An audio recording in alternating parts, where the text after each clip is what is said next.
Assalamualaikum dan salam sejahtera. Sekarang anda bersama saya, pengacara anda Muhammad Nasir bin Hamzah dari studio MSS Channel TV PSS SMK Metodis SCS Melaka. Pada hari ini, SMK Metodis SCS mengadakan acara mentas sosial dekat sekolah. Marilah kita menyaksikan aktiviti yang menarik ini.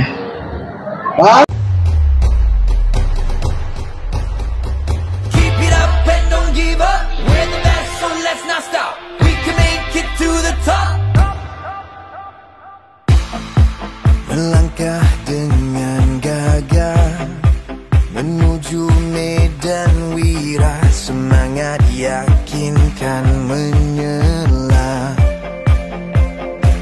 Oh, bersama mencapai cita-cita, usaha dan berjaya demi nama Malaysia. Keep it up and don't give up, we're the best so let's not stop. We can make it to the top. Gagah melangkah menggapai cita, tabah menghadapi cabaran, bersatu teguh bercerai roboh, bersama capai kejayaan. Oh, jiwa membara, takkan pudar semangat wira, genggam semangat juara.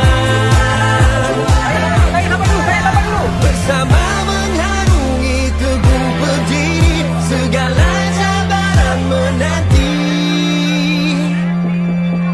Bersama mencapai cita-cita, usaha dan berjaya demi nama Malaysia. Keep it up and don't give up, we're the best so let's not stop. We can make it to the top. Gagah melangkah menggapai cita, tabah menghadapi cabaran, bersatu teguh bercerai roboh, bersama capai kejayaan. Oh, jiwa membara, takkan pudar semangat wira,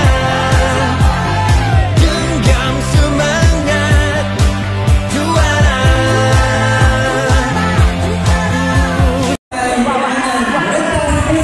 SMK Metodis SCS Melaka bagi tahun 2025 dengan penggunaan mata sebanyak 193 mata dimenangi oleh Rumah Sukan Sanyasan.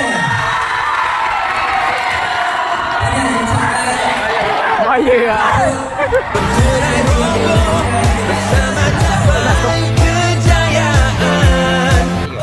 Dengan berakhirnya acara penyampaian hadiah itu tadi, maka berakhirlah aktiviti menentang desa kami pada hari ini.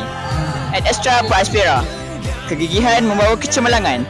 Saya Muhammad Nasir bin Hamzah, pengacara MSS Channel TV PSS SMK Metodis SCS, saluran informasi anda.